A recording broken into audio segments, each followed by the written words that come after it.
Welcome to Teaching Artist Podcast, a show dedicated to discussions of teaching art to kids, making art, and how those things overlap and feed each other. I'm Rebecca Potts, your host, a visual arts teaching artist.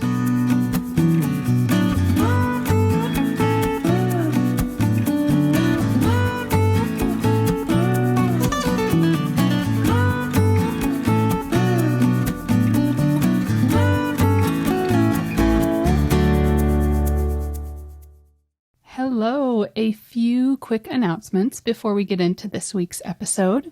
Our exhibit, Catharsis, is on view now. Go see it if you have not yet. It's viewable at exhibit.teachingartistpodcast.com and our new gallery website, playinspiregallery.com. We are switching over to that site. The show runs through March 19th and will then be archived on our site. We're also hosting studio visits most Saturdays via Instagram Live, so head over and watch any that you missed and keep an eye out for the upcoming studio visits at Teaching Artists Podcast and at Curated for Kids. And we are now so excited to announce our Spring 2021 open call. We will be doing seasonal open calls, so 4 each year. The spring open call has a theme around the idea of rise. So this spring feels especially full of renewal as we begin to rise from this pandemic, as we raise up our voices for justice, as we bloom and rise into the light. And I'm thinking of the beautiful poetry by Amanda Gorman, poetry by Maya Angelou and Mary Oliver around these themes of rising up, climbing, and growing. So this guides the theme of the show. All artists are invited to submit their work for consideration to this virtual exhibition curated by myself and Maria Coit of Curated for Kids. All submissions will also be considered for our social media, podcast interviews, blog, and future opportunities. And from our winter open call, we selected several artists to do interviews with and feature on our social media and on the podcast. All visual arts media and international artists are invited to apply. You do not have to be an art educator to apply, although we love it when you fellow educators are applying. Accepted artists will be invited to share a brief video of their process and concepts, which will be included on their artist page. Videos are not required, but they are an added bonus. And we are trying to schedule it so that accepted artists will be notified about 2 weeks before the show opens, which is hopefully enough time to pull together a brief video. 6 artists will also be invited to do an Instagram Live studio visit. Maria Coit of Curated for Kids and I will be creating lesson plans based on the themes in the show and on individual works in the show. Artists who are not juried into the show will receive feedback on their submission as a way to give back for your entry. You can submit your work at playinspiregallery.com/open call, and I will link to that in the show notes. Our submission process does have a fee. We have set it up as a sliding scale from $8 to $20 because we know that those fees can be a barrier. So we want to give the opportunity for everyone to enter regardless of their financial status. But we also do want to support the work that we do.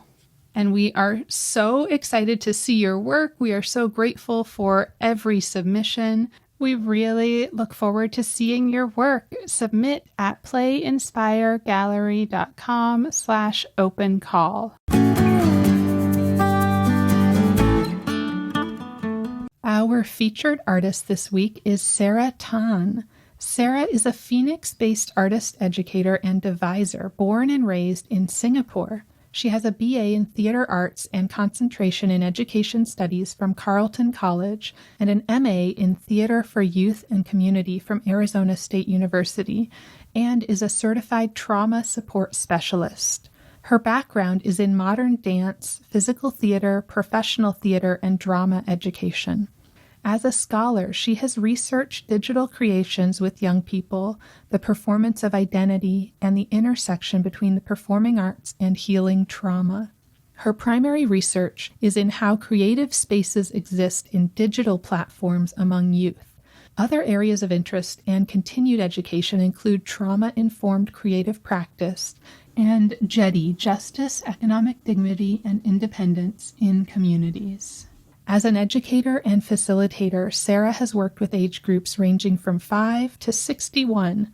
These classes have included performance skills for stage and personal development, theory for film and theater, and critical analysis of artistic works.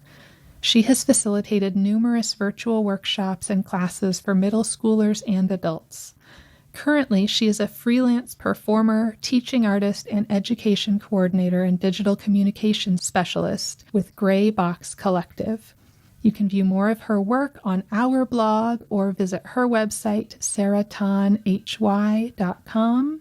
Or you can connect with her on Instagram at sarah.art.ed. And if you would like to be a featured artist, you can head over to our website, teachingartistpodcast.com/opportunities, and submit your work.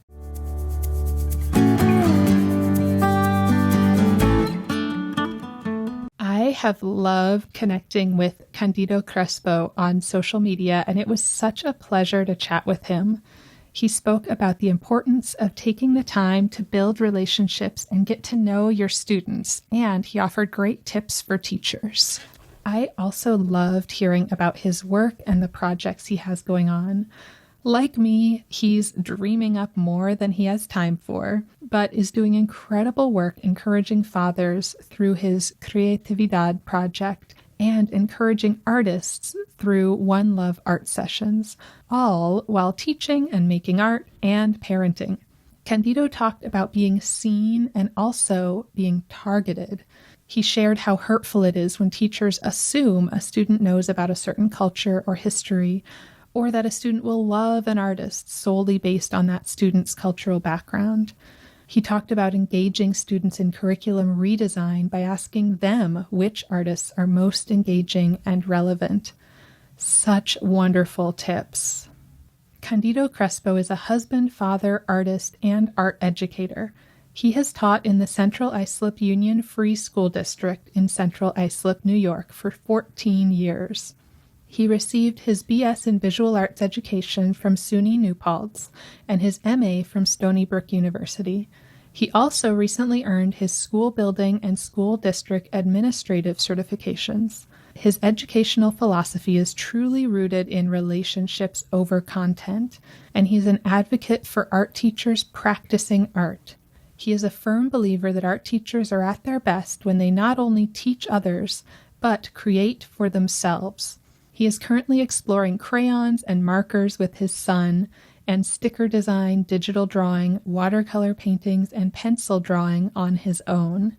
Let's hear from Candido. All right. So I am here with Candido Crespo, and I'm so excited to talk with you. You were saying earlier you feel like you know me, and I feel a little bit the same. Just we've communicated back and forth on Instagram a bit, and I've just been so grateful for all of the sharing and support. So I'm excited to get to chat a little bit. Yeah, absolutely. And the reason I say that is just listening to all the conversations, there are a lot of differences in the guests that you've had, but also all of the similarities. It starts to make me feel like I have relationships, or I'm building relationships with these artists that you have, as well as yourself. I love that. Yeah. And every conversation it's like a chance for me also to build those relationships and to learn about things that I don't know. Like I'm always seeking that sort of information from people who know more than I do. Yeah, I guess in our specialty, I'll call it that. It's easy to get stranded on our island, and you know, if we're not having these type of engagement or communications with other art teachers in our buildings or our districts, it's even less likely for us to have them, you know, with people across the nation. So podcasting, what you're doing, I'm so grateful for. Thank you. Yeah. Well, I would like to get into kind of your background and your story. Could you kind of share with us? And the question I always ask is how you became an artist and also a teacher, and on whether those two kind of overlap? I'm such a comic book geek. I'm going to go with I'm going to see it as an origin story. And it was probably exactly that. The thing that made me so interested in art was comic books. I was so fascinated by the imagery that I was seeing that I would just ask my parents for me to go buy comic books just so I can see the images and then try them. That's where I started trying to do these drawings. And I want to say that was probably around 9 years old that I was doing that. I just couldn't stop. I just wanted to do that in video games. I think my first mural that I ever painted when I was in 5th grade was a Sonic the Hedgehog mural. I did it as a don't be a fool, stay in school type of mural. I love it. It was really neat. How that translated to becoming a teacher is a little different though. I was definitely inspired into the career by teachers that I had in my life that impacted my life, especially in high school, that just kept me on a straight edge, made me feel like I was somebody important in school with a class of 600 students. I didn't feel like I was lost in the crowd. I felt welcomed. I felt seen by my teachers, and I wanted to be able to give that back to students. It just so happened that art was what I felt, what was my passion. So I wanted to combine the two in a way that I would do this for students, and I would also be able to teach them and share with them something that I love so much. That's probably my story. I mean, that's how I got to where I'm at. I'm on my 14th year teaching in the same district now. I've been able to teach kindergarten through 12th grade. I started my career at high school. Then I moved down to junior high school, middle school, and now I'm teaching K through 6. I don't know what the future has in store for me, but I feel so comfortable at all grade levels now. Whatever's thrown at me, I can handle. Yeah, that's amazing. Is there one grade level that you kind of gravitate towards, or are you you're happy with all of them? So I do have a grade that I gravitate towards, and it's actually 8th grade. I didn't think that when I first entered the profession. I swore by the idea that I was going to be a graphic design teacher, a computer-aided graphic design teacher. I wanted to be in the high school. I wanted to be in the lab. I didn't want to be in the studio. I didn't want to do crafts. I didn't want to do painting. But because of the experiences that I had and having the opportunity to build the studio art program where junior high school students receive a high school credit, I realized just how important that was for those students who are looking to start their trajectory in the arts, or just wanted to do something where they can just fully express themselves while they're dealing with whatever else is outside of our classroom. And yeah, I built some serious relationships with my students during that time, and I was able to make community impact at that grade level. And yeah, that's it. It's 8th grade. Yeah, I feel like I've talked to several middle school art teachers who talk about that, being sort of a difficult time in life in general, just all of the changes that you're going through when you're that age. Right. And yeah. And I love your, how you said wanting to kind of help them start on the right foot. Yeah, because of the way the program works, they were able to receive their first art credit. So essentially, if they took my class, then they didn't have to take art in high school. So they would make space in their schedule. I thought that for some students, that might have been their plan, but it worked the exact opposite way. Even for those students who maybe had no plan or have no plan to follow in the arts, because of the experience that we shared together, they've gone on and taken 2-3 more classes when they got to high school. And it's just because they find that love for it as well. Yeah.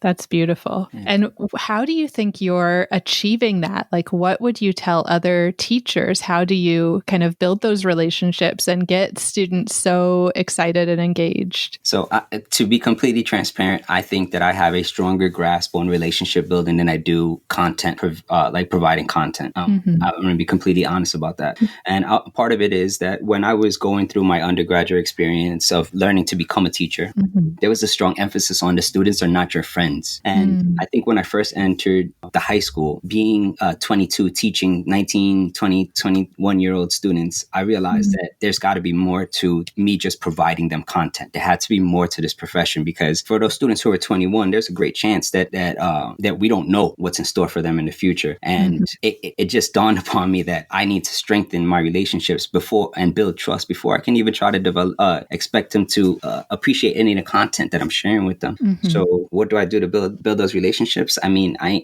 make sure I know their names, for one. I think that's something that some teachers miss. I ask them about their day. I ask them what they're listening to so that I can listen to their music. I ask them what they're watching. I make the environment feel as it's one where we can engage in those conversations, and then I take what they say not just throw it by the wayside, but if they suggest, let's say, an anime to me, I go home and whenever I'm available, I watch it so that when I come back in, I can let them know, and everybody who was in that conversation with us knows, like, oh, Mr. Crespo he's really about it. He's really willing to put in the effort to build that relationship with us. And I think that maybe just the effort alone is enough for them to say, like, okay, whatever you want to teach us, we'll listen now. Yeah, that's amazing. Just, spending that time to go back and, not only ask the question, but then say, oh, cool, like I'm going to check that out, and then follow through and really check it out. Right. Because they could call us on our bluff, right? Because we could say, right, I'm gonna check it out, and then come back 2 weeks later and say, hey, did you ever look into that thing? Yeah. Oh man. Right. And then that's just that lost moment. Yeah, absolutely.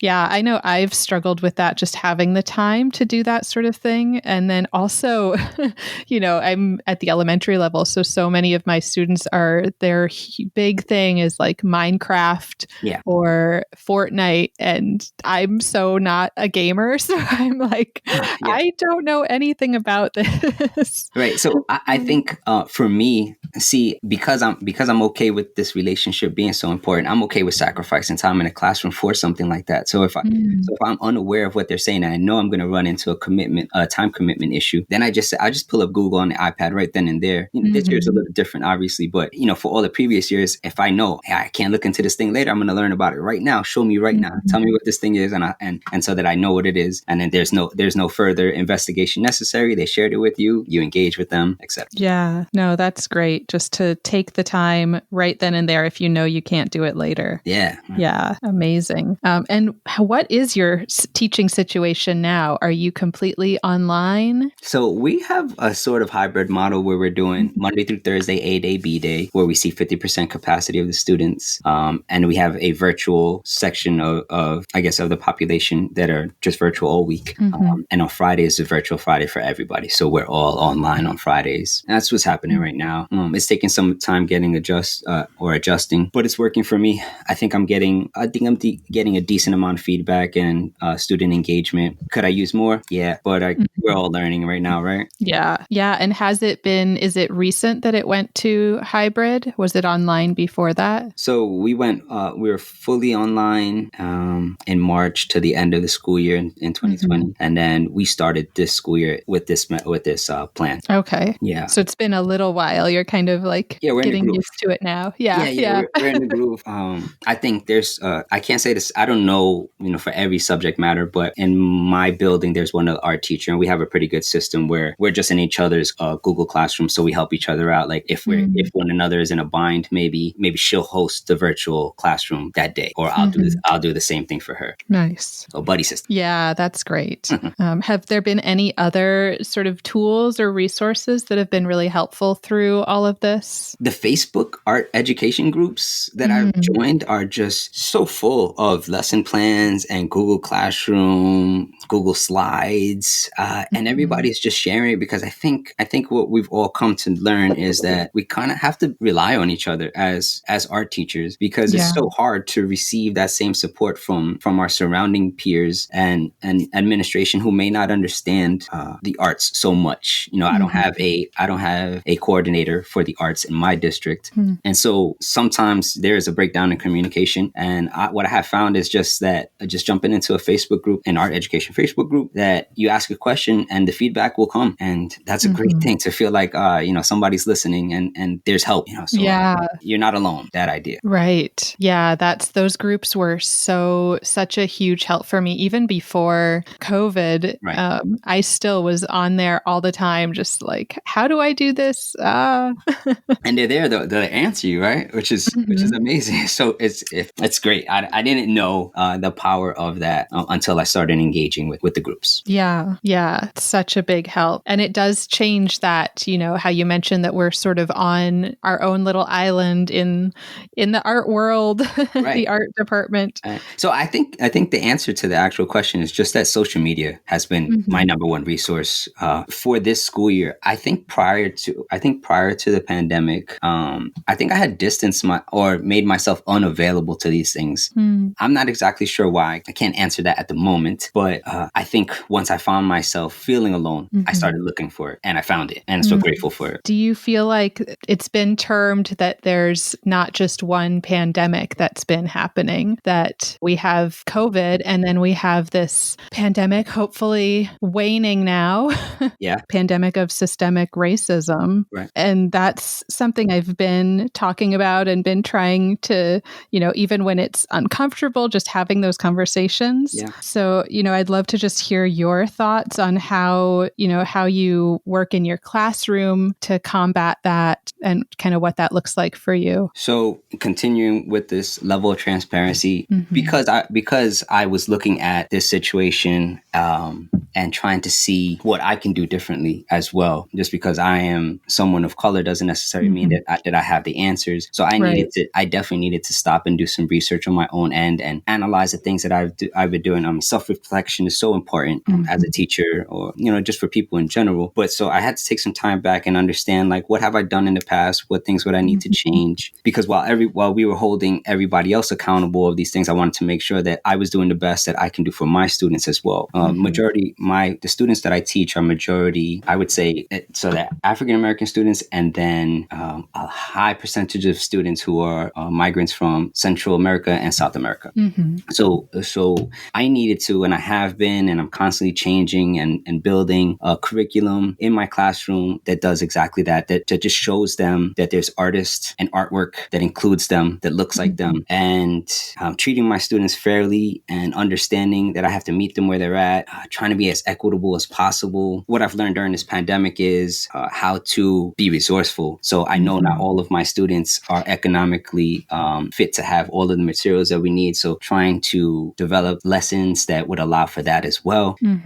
What do I think my role is? I think I have been held responsible or held to the burden of making this change for a long time. I'm one of the few brown teachers in my school district, and a male at that. So in my building, I'm the only one. So if there is a student that wants to connect or wants to build relationships or is looking for that mentor, there's a great chance that I'm going to be that person. And so I've had to also deal with that, is understanding that my reach and my responsibility is not just to being an art teacher. So I have had, I advise a program called Men of the Future Junior, so that I can finally just keep all these boys in the same space instead of having them scattered, and just reach them all at once and say, like, I'm here, I'm available to you, but if we could, let's just do it here, so that I don't have to be spaced out during the day and I can still teach art during the day and not have to, worry about these things. I have felt this pressure going through the program when I was in undergrad, when I was in my graduate programs, being the only one, that feeling of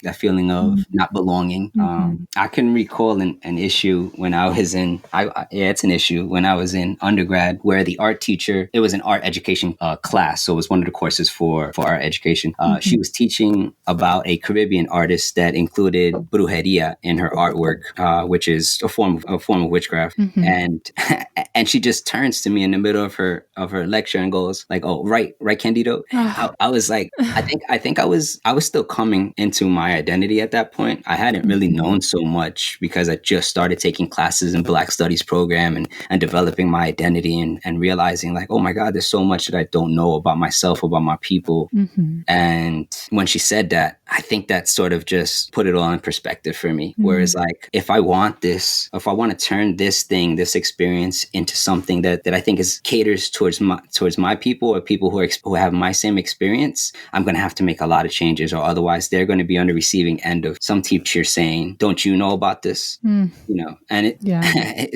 I felt targeted at that moment, and I was like, that's not fair for you to have said that. Why would I know about that? I'm a kid who grew up in the suburbs of the United States. Why would I know about what's happening in the Caribbean? So I think it's important, maybe now that I say what I identify myself as, so that there's some clarity for maybe anybody who's listening. But I consider myself to be a Black Puerto Rican American. I was raised in, like I said, in the suburbs of New York. My parents were already here in the States. My family grew up speaking all English. My grandparents, I was able to speak to them in English. I speak to them in Spanish now because I'm capable comfortable, but never had to prior. So at my core, I feel more American than anything else. And yeah, so that moment in particular was culture shock to me, because when I had grown up, I hadn't encountered those things, or they weren't so blatantly obvious. I should say that. Yeah. Wow, that was a lot. Did I even answer? No, yes, that was amazing. I feel like it's so important to hear those experiences. And, I've had similar conversations with my husband sometimes where he is white passing, but maybe, some people might look at him questionably. Okay, right. And he grew up speaking Spanish at home. So, he's talked about that, some of those same feelings of not knowing identity and like, I'm American, but, my parents aren't, but what is this? I don't know. Yeah. And then having other people look at you one way and maybe out of ignorance, just, make those sort of comments that really can be so hurtful. Yeah. I feel like it's important for teachers like me, white teachers, to hear those experiences and realize, before I turn to a student and say, based on the very little I might know about that student, say, hey, you know about this, right? Yeah.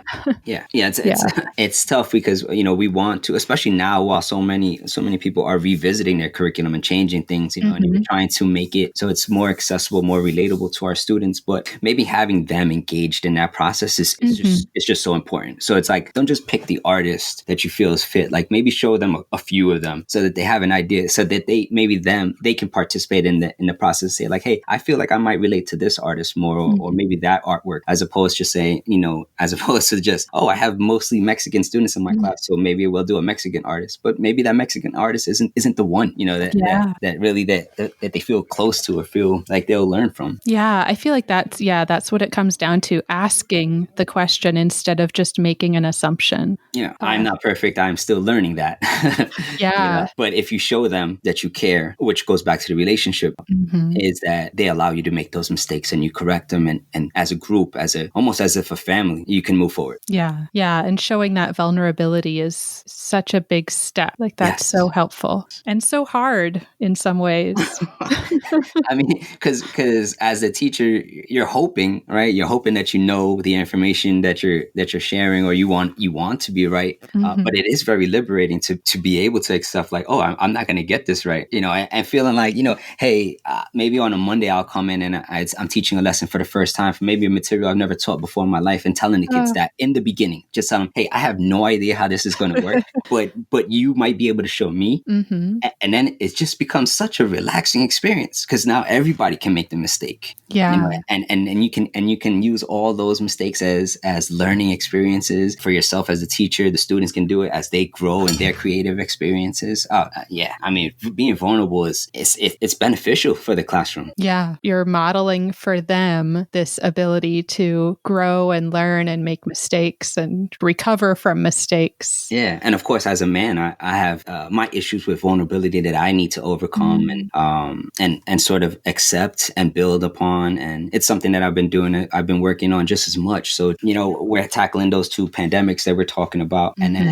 then there's always the underlying, like, okay, how do I have this idea of what it's like to be a man, or be a male teacher. And I have to overcome those things as well, because I can't be the best if I'm just going to be constantly dealing with those emotions and struggles as well. Yeah, that's amazing. And do you have conversations about that with you mentioned the group that you're sort of mentoring, the Men of the Future group? Yeah, absolutely. We have those conversations all the time. So I think it's just as important for them as it is for me, because it gives me an opportunity to, instead of self-reflecting alone, I can do it with them, and I can express to them, like, hey, I did this thing today, and there's something wrong with that. I wish somebody would have checked me at that moment, but I'm here to tell you now that if I see you do it, don't be surprised when I check you on it. Yeah, I mean, I feel like we all can relate to that, sort of checking yourself after the fact. Right. I feel like that happens with me all the time, that I'm just, not quite quick enough to like catch it in the moment. Exactly. And then later reflecting, just being like, oh man, like what I said was not okay. Right. Or what I did, or even just looking back at past curricula, that kind of thing, past conversations. Yeah, I know. That could get tricky. Yeah, but I guess the bottom line is to check yourself, realize, and like do better next time, like move Absolutely. forward. Yeah. I would love to hear more about your art making. Okay. Could you maybe describe your work for someone who hasn't seen it? Okay, so this is something that I struggle with often. I do not feel like I have a style, but all of my friends and family will say we can identify your stuff when we see it. And I think it's a result of teaching, right? Being so flexible, having to use so many different materials that I find myself doing that in my own practice, right? So maybe for a week, I'm like loving watercolor. And then the next week, I'm like, I just want to do pen and ink this week. And then in the next week, I'm like, I'm just doing digital drawing for like the next 3 months and I'm not going to do anything else. And so in my mind, I'm thinking, oh, I don't have a style, but it translates, right? So it still translates no matter the medium. I still have something about my artwork that allows for my friends and family or supporters to just say, yeah, we know that style. We know who made that. So what do I prefer at the moment? It's going to be, I'm loving digital drawing. I'm on the iPad with Procreate, and watercolor and ink is probably, if I have the opportunity, if I have the time, that's where I'm going to sit down and work on. So either one of those two things. My subject matter, I think my subject matter, while it might be different, it always has the same underlying concept, which is exploring childhood and tapping back into that inner child and allowing myself to be free and having fun. I want to have fun in all of my artwork. So I just want it to be exciting. If I want it to be fluid, I want the colors to be bright. I want to tap into old memories. I want to reminisce. I want when people see my projects, they can see themselves in it and maybe transport them to a childhood memory. Okay. I think that kind of sums up where I'm at, what I'm doing. I love that. Have you combined I don't know if it would be scanning in some of the watercolor and ink work and working with that digitally? I've done some, but not like to finish pieces. That's more of those have been explorations. I've never shown a piece or sold a piece in that way. But I've definitely done the exploration like that. Yeah. Yeah. Or even I'm thinking now the other way, like print out any of your digital work and then go back in with, I think that one is interesting. That one I might not while you're saying it, I'm like, oh, that I should probably try that. Yeah. So yeah, I'm taking both of those ideas and I'm going to run with them. So thank you. Yeah. No, I love. I've been looking at a few artists that do that kind of like back and forth with digital and then by hand. Right. And it's so interesting just how you can even like take a photo and mess with that digitally a little bit and then like mess with it by hand and bring it back into the computer and do something else. There's a lot of, I should also mention that I really just love sitting with paper and pencil as well. That's the thing that, let's say there's a stretch where I cannot find time to work on projects. I think I would be miserable if somebody took away my sketchbook and my pencil. Right. So I can be completely fine without doing paintings for months. But if I don't have my sketchbook and my pencil, I think that's where I found myself in a bad place. Yeah. So it almost becomes, does it feel, I hesitate to use the word therapy, but like for my work feels very therapeutic. Okay. I don't know if you have that same feeling with drawing or sketching. Yeah, I would assume that it is therapeutic for me as well. It would be, I journal as well. So it doesn't replace journaling. Maybe it's the balance, right? Maybe it's just giving me, because I'm a visual learner as well. And because I'm a visual person, maybe it just allows me to do a little bit more than what I would write. Or maybe if I feel like what I'm writing just doesn't finish my idea, doesn't completely explain it, then I'll go ahead and I'll draw to just create finish the rest of the idea, the thought. Yeah. Yeah. So yeah, it's a sort of therapy. Yeah, sure. And that makes so much sense that words can't always express what you're thinking or feeling. Yeah. Especially when I'm a wordsmith. If I was a literary genius, then I'm sure I could get the job done, but that I'm not. Yeah. And Amanda Gorman. I think we all felt so good, right? When she just took the stage, we were like, I think I just knew it was going to be powerful before she even started speaking. I was like, this is going to move us all. Oh yeah. Yeah. I was already like in tears and she just, I was like, oh my God, I can't hold it together. It still feels good, right? Yeah. And so many Yeah, teachers are bringing that into the classroom as well, which is awesome. So amazing. And it makes me just think of how powerful the arts can be, whether it's words or images, like how moving that can be. It's incredible, which also makes me wonder sometimes, why are they diminished? Mm-hmm. If this young lady was able to just captivate the world the way she did, how could we second guess the power of the arts? Mm-hmm. It's unless it was intentionally done, where we're just really just saying, no, it's not that important. And just being that way, as opposed to just acknowledging what is transpiring since we just listened to her poem. Yeah. And that, I mean, that brings up a whole can of worms about equity, and, the arts are such a powerful force. Absolutely. And not funding them takes some of that power away. It's incredible. I mean, yeah. You know what? Also, I've done recently.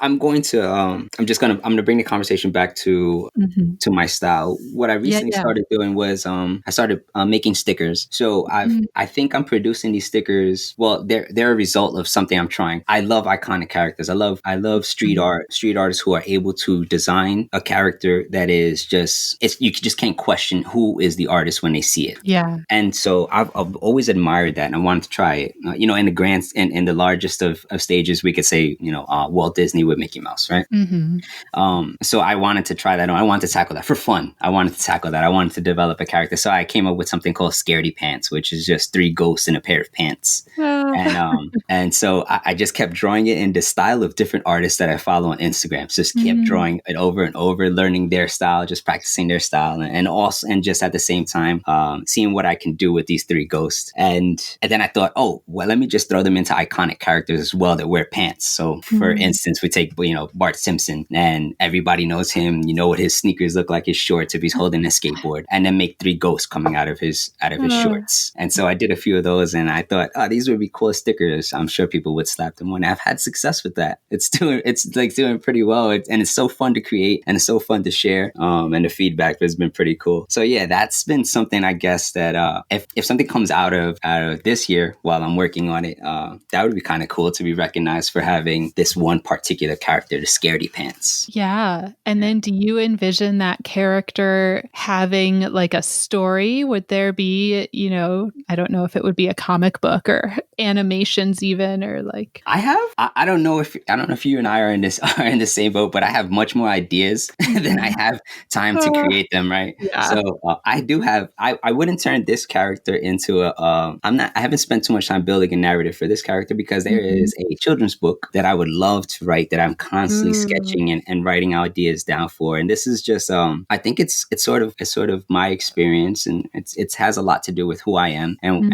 who I felt like I was as a child. So it's about these four kids that are growing up in the suburbs, black and Latinx, like depending on I haven't fully identified who's what, because it's more just imagery and ideas. But I want it to be a children's horror. So I want it to be fun, but I want it to be scary at the same time. And so it's got these very neutral colors. I guess it has a Burton-esque feel to it, but a bilingual type of story. I'm having a lot of fun with it, calling it Burntwood Park. And whenever I have time, I just drop some ideas on it and I do some sketches. So that's something I think as far as like building a narrative or a whole story, I think it's been that. Yeah. Ooh, that sounds amazing. Eventually, I want it to happen. I want to see it when it does happen, when it all is like done and published. Yeah, I think there's room for it. There's a lot happening on the silver screen regarding or acknowledging that, Black and Latino people are also into science fiction. They're also into horror, and I think what we're seeing with shows like Lovecraft Country on HBO, or like Victor and Valentino on Cartoon Network, is that there's room for this. And I think it's about to expand. I think it's about to blow up. And I'm so excited about that. So even if I don't carve my way, I'm just so excited to be part of and watching and experiencing experience and sharing with my son, this type of thing. Like, hey, outside of being outside of being a landscaper and the maids in these films and movies, like you can also be the superhero. You can also be a time traveler, and you can also be the person running from a huge werewolf and survive. Yes. And just thinking of your son makes me think about time management and like how you fit, making any art into teaching. And now your son is still a baby. He's turning 3 in April. Oh, he's turning 3. Oh my goodness. Yeah. For some reason, I thought he was younger. But 3 is, quite an age. He's a powerhouse. Oh. So the question is time management, right? Yeah. Like, how do you, what does a week look like? How do you kind of fit it all in? Okay. First, it's not like I could joke. It's not like I can hide it from you. It's so hard. It, firsthand as a parent, it's so challenging. Yeah. And it took me a while to understand that. So first, let me just say, I leave work at work. I am present at home, and then I stay up late to create. All right. So that's my, I try to stick to that routine so that everybody can have the best of me, and I can try to be at 100% for everybody who needs me. What I did come to learn is that being a parent is so demanding, especially if you are somebody who believes in being a quality parent. It's so demanding that it's very easy to dismiss those other things in your life, those passions. In this case, we're talking about art. But I wasn't ready to do that. What I wanted to do instead was find a way where I can maybe combine the two, right? So I started another project because I don't have enough ideas going on. I started another project called Creatividad Project. And what that allows me to do is create with my son. So instead of me trying to create after him or just completely not, setting it aside and not doing anything, what I ask him, or I wait for him to ask me, can we paint? Can we draw? Can we color? And I try to work on like fully complete pieces with him. So maybe he'll add something, I'll add something, and we go back and forth like that. Or maybe I'm just documenting his process, and so that I can practice photography or I can practice videography. And that has worked so great for me and for us because I can be fully invested with my son and the time with my family, as well as feeling like I'm not losing the ability to be creative. Yeah. And this has translated well for me, for us. I know because recently he saw a video of me doing a demonstration on mono printing, and he asked me, and he said, I want to print. And I was like, well, this is a little bit, I think, beyond you, but we could give it a go.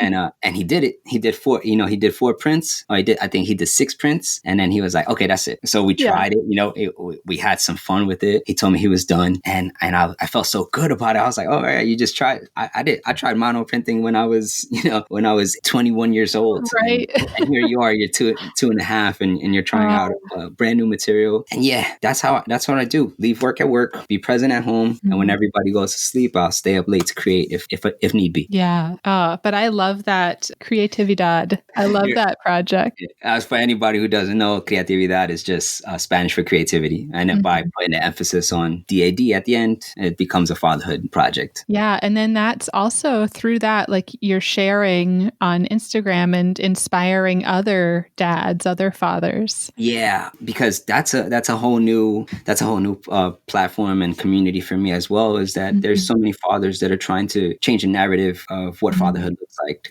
now, comparing to maybe what some of us grew up with. And I'm just enjoying it. I'm learning so much about being a father, or things I want to do, and how I can influence others. So a goal of Creatividad is actually to do an exhibition for my son and I together, maybe something that can happen, for years to come, on and on, like with him and I working together, if he falls in love with art the way I did. And also for us to lead workshops in our local community, local libraries for fathers and their children. So maybe we do, like the paint nights, but for fathers and their children. That's great. Yeah, I would like to do that. Yeah. And one thing that came up that I thought of when you talked about collaborating with him was, I know I've tried to do similar things with my daughter, and she is very possessive of her work or any work that she has touched.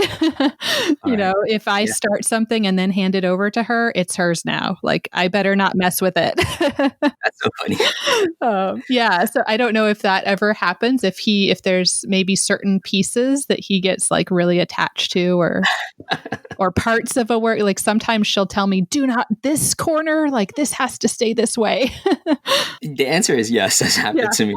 And it happens specifically with drawing. So I can change his artwork all I want. But if there's something that he wants from me, I'm not allowed to change it after I fulfilled his request, right? So let's say, we recently went over to a duck pond that's local, and he hadn't seen it yet, but he was just in awe at seeing all the ducks, and was just like fascinated with the sounds and the colors. And I was like, all right, when we go home, I'll draw you.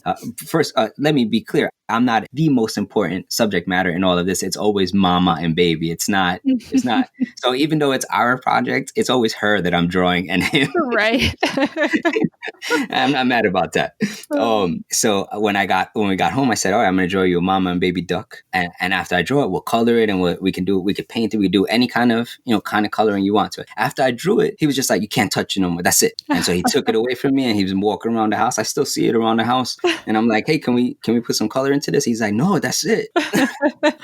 I love it. I feel like that's a really good sort of practice for us as artists and as teachers to, we see other things that can be done to that piece of artwork, and just letting someone else have their opinion, even if it's, a 3-year-old or a 5-year-old. Yeah, it's true. Yeah, like respecting their opinion. Yeah. And if that's all he wanted, that's all he wanted, right? Yeah. Oh, you talked about goals with the Creatividad project. Yes. Do you feel like you have any specific goals with your teaching or art making this year? I mean, I feel like January is a time where we start thinking about goals. Yeah. I was recently part of another conversation, and in that conversation, I said that I thought, as opposed to having any resolutions for this year, I came in thinking it was like phase 2 to everything I learned and started working on in 2020. I have like continuations, like things that I felt like I was working on then that I want to continue working on now. For teaching, I mean, I think it's just to get a better grasp of who I want to be as a teacher, what I would like to see in the classroom. I know you have conversations often about choice and tab in your classroom, and I've explored with those things, but I can't say that I've given myself completely to them. So I'm spending time now getting to learn them a little bit better and understanding the power of those types of that type of pedagogy. And I'm hoping that they make an impact in the next school year. I think transitions are taking place in my district, so I think I'm going to end up with a different grade level in the upcoming year. But even if not, I want to understand better like what I can do. So for young teachers, I'm 14 years into the profession. I still feel like there's so much to learn, and there's always so much to learn, and that makes you, when they define what a master teacher is, I think it's that teacher who is capable of evolving and understanding that change is good and change is great for the classroom. So my goal is really to be a better teacher. I mean, I always want to be a better teacher. As far as I said the father and son exhibition, I would love to do that this year. I would love to have an active online shop for the stickers that I mentioned. And I also have a podcast, and that podcast has been growing in popularity, and it has, much like your experience, has allowed for some tremendous growth for me as an artist, for me as a person, my network, my community. And I would love to see that continue to grow and expand. And I think it is. I co-host that, and my co-host and I have seen what's been happening as a result of it, and we feel so positive about it and can't wait to see what comes next. Yeah. And what is the name of it, and where can people listen? Yeah, the name of the podcast is One Love Art Sessions Podcast, and that's available on all podcast platforms. I think most listeners are probably listening on Apple and Spotify, but it's everywhere else too. Yeah, I usually listen on Google Play, but I see, most listeners are on Apple. I don't have an iPhone, so Spotify has been terrific too. I mean, I have found myself, I'm an Apple guy, but I have found myself listening on Spotify because I think they're doing some great things for podcasters over there as well. Yeah. And I've listened, I haven't listened to all of them, but I will eventually. Yeah. But I love how the two of you kind of have this back and forth, and that really keeps it flowing. That's nice. So our goal for the One Love Art sessions was sort of like to break down any barriers between artists and the people who love them, and just have these intimate conversations. So they're not really interviews. These artists who come on, we give them a specific topic and we just engage in that topic. So like you and I just mentioned vulnerability. We had poets on not too long ago, and we spoke to them about what it was like to be vulnerable in your art form. And that was a conversation. We spoke to two artists who have very identifiable art styles, and we had a conversation about being consistent with those styles and what it's like to have like maybe buyer fatigue, and how do you overcome that. And so those conversations have been great because I guess they're if you can find out information of the guests through the conversation, but it's not necessarily just focusing on them, but this thing. And so we're constantly growing, we're constantly evolving. Initially, it started as a live event where we would have two artists join us in a conversation while they produce work live. But what we found was that the artists themselves felt more comfortable just being engaged in the conversation, and they wanted to be engaged in the conversation. And so we turned it into the podcast as a result. And that's great, that flexibility and sort of responding to what's happening. Yeah, I think that's something I definitely learned last year as well. Oh yeah. I think all of us have new levels of flexibility. Yeah. That's why I said it's like phase 2, because we all learn so much about ourselves, what we're capable of doing, what our needs are. And you touched on it, but I realized I didn't really ask about the business side of art. I know you're making and selling the stickers, which is awesome. Do you also sort of seek out like exhibition opportunities or other ways of selling work? And how do you do it? Okay, so commissions come in. I feel like I'm commissioned. Not terribly often, but occasionally I'll have somebody contact me and say like, "Hey, I'm looking for this thing." They'll identify like maybe because now it's not as easy because I'm so I change my medium so often. I have to ask them like, "Hey, like what style are you looking for?" Right. So the commissions come in. Am I participating in any art exhibitions? Not recently, not in a while. I did for a while host and curate some events in New York City, but I never actually tried to enter an exhibition or a gallery with my work because I have never had a consistent body of work that I felt could be accepted to an exhibition like that.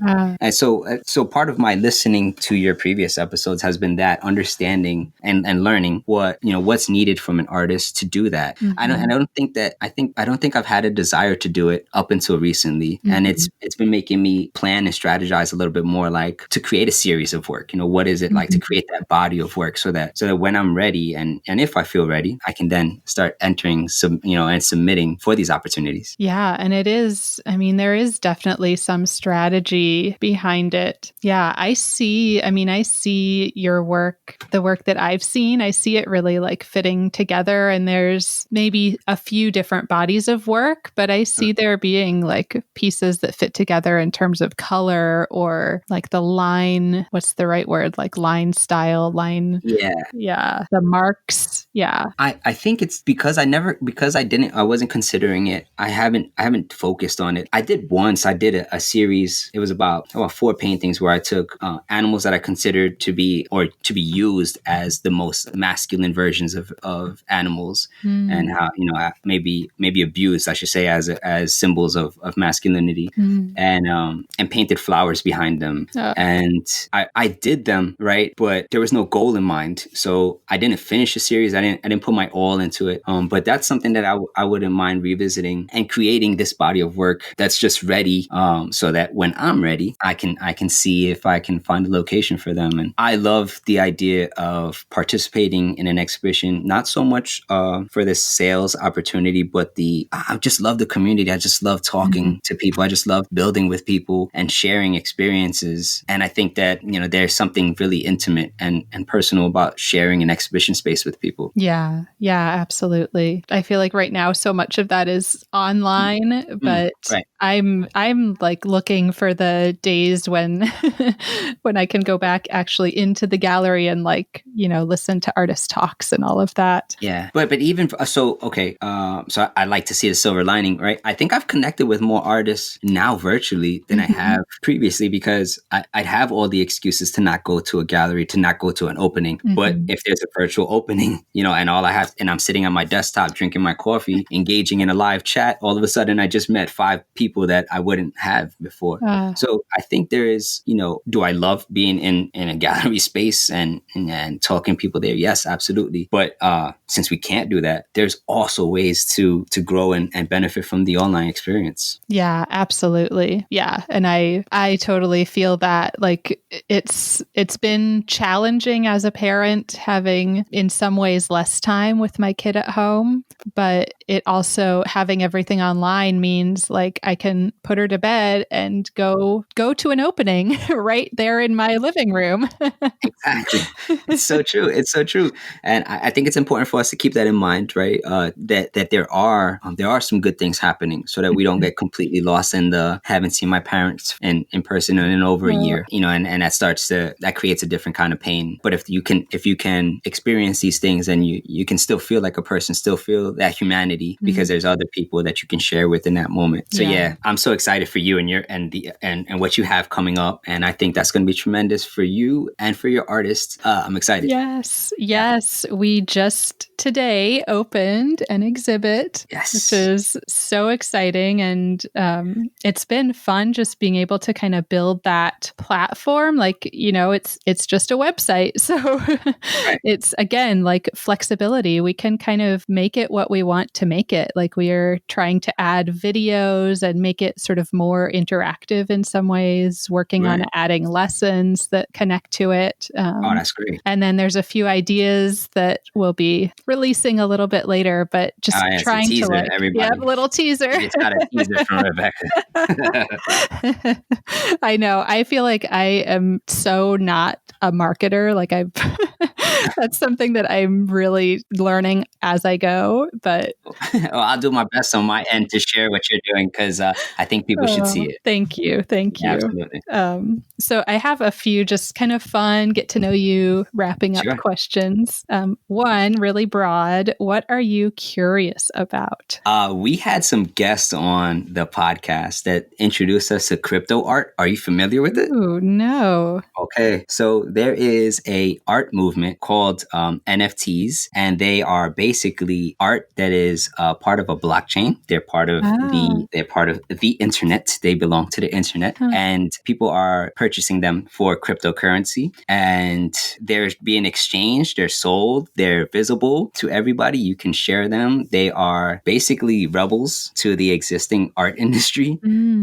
But I think the part that interests me the most is there's a royalties aspect to it. And so every time an artist sells their artwork, if that purchaser sells it to someone else, there's a royalty paid to the artist initially. So it's sort of like music, but for visual arts. And that's very intriguing to me. I would say that has probably sparked my interest a lot lately. The idea of playing with animation, that's something that I'm not formally trained in, but I've been learning it and I'm having fun with it. And lastly, I just got a Cricut, so I'm enjoying that. That's kind of fun. Yes. And not a little chirping insect, right? Oh, yeah, to be clear, right. I'm cutting vinyl and adhering it to coffee mugs and jars and stuff, and personalizing things, and it's just fun. It's fun. Yeah. It's probably even more fun because I could do it with my artwork. So it's not. I'm not relying on clip art. I'm not relying on the internet, but I can design what I want to have on things, and maybe that's something I've wanted to do for a long time. Never had an opportunity, so I'm doing it now. And that's fun. Yeah, that's awesome. Yeah, I feel like I'm one of those artists that sees. I'll see something at a store, and my first thought is like, I could make that. Yeah, exactly. And then I never actually follow through, like rarely follow. Sometimes I do, but yeah. But that must be exciting to have the tool that helps you be able to do that. Yeah. And again, it much like the podcast, it's a passion project. I just do it for fun when I have a chance. Yeah. Okay. Another just fun little one. What is your go-to order at your favorite restaurant? I don't have a favorite restaurant, but I have a favorite food, and that is just a regular slice. I just enjoy a good regular slice. If I'm feeling fancy, maybe I'll go with a grandma slice or all white slice. But if I can just order 2 slices of pizza, I'm probably the happiest kid in the world. And do you fold it? Yeah. Yeah, New York style. I do. And I burn myself, and I don't regret it. Yeah. I'm completely invested and committed. Once it's in my hands, for me, it's meant to be consumed. So so good. I know. I lived in New York for a while, and that you're making me miss it. Oh yeah. If you don't get burned by cheese, you get burned by the oil. So it's just or the sauce. Yeah, but you're not mad about it because it's just like, that's just part of the experience. Yeah. And is there anyone you'd like to thank or give a shout out to? So I always feel like it's important for me to acknowledge the people who allow me to do what I do. I said it in my proposal to my wife, but basically it's easier to chase dreams when you have somebody running along with you. And she has been such a strong supporter of what I do, or giving me the ability to do so. And my parents for just always being super supportive of the arts. I hear all these stories of people, how they had to struggle with their parents to believe in them as artists. But I had the exact opposite. My dad was the one who was buying me the comics, buying me the coloring books, and saying, like, if you're going to do it, be good at it. I just want to take that opportunity, just acknowledge those groups, those groups of people, the families and the communities that support us as artists and what we do. And I'll say thank you to any of them who aren't my supporters, but maybe the artists who are listening to you. It's important to show that appreciation as much as possible. Yeah, absolutely. Those people in our lives make it all happen. All right. Yeah, absolutely. And then last thing, where can our listeners connect with you online? I divided my work and what I do into 3 different online identities. And that's Crespo Arts, which is just my personal work, my personal thoughts. Creatividad Project, which is any of the projects I work on with my son. I have my Mr. Crespo persona, and then the podcast as well, which is actually 4. So let me do this. I am active on Instagram and Twitter, and that's at Crespo Arts, at Creatividad Project. And these are all spelled out on Instagram. And I'll link to all of them too. At Mr. C Crespo and at One Love Art Sessions. Probably, I guess Instagram is probably the best place because I can do both things. I can interact and show off at the same time. Yeah. I love that. Thank you so much, Candido. This was really just such a good conversation. I know I say that every time. I'm like, I love this conversation, but I really do. I want to say thank you, and that this conversation was a pleasure for me. I've said it earlier, and I'll continue to say it. I appreciate what you're doing for us because I think we need to hear these stories. So please continue to do so. I know it's time consuming, and I know sometimes it feels like too much. But if I could speak for everybody and all of your listeners, we appreciate everything that you're doing. Thank you so much. Yeah, that means a lot. You're bringing tears to my eyes. I know it could be so tough. I know it. I mean, I can hear it sometimes in your simple messages. That's just like, oh, she's probably like beaten down right now. Today is probably a rough one. Yeah. As I'm like typing something on Instagram while my 5-year-old's like yelling at me, and I have teaching stuff, like just a list of to-dos and trying to meet art deadlines. Thank you. Thank you.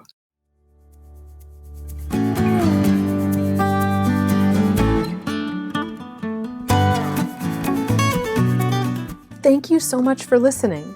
As always, you can reach me at Teaching Artist Podcast on Instagram or teachingartistpodcast@gmail.com. Who do you want to hear from? Please share your recommendations of teaching artists. And if you loved this episode, please subscribe, leave a review wherever you listen to podcasts, and follow me. It really makes a big difference. Thank you.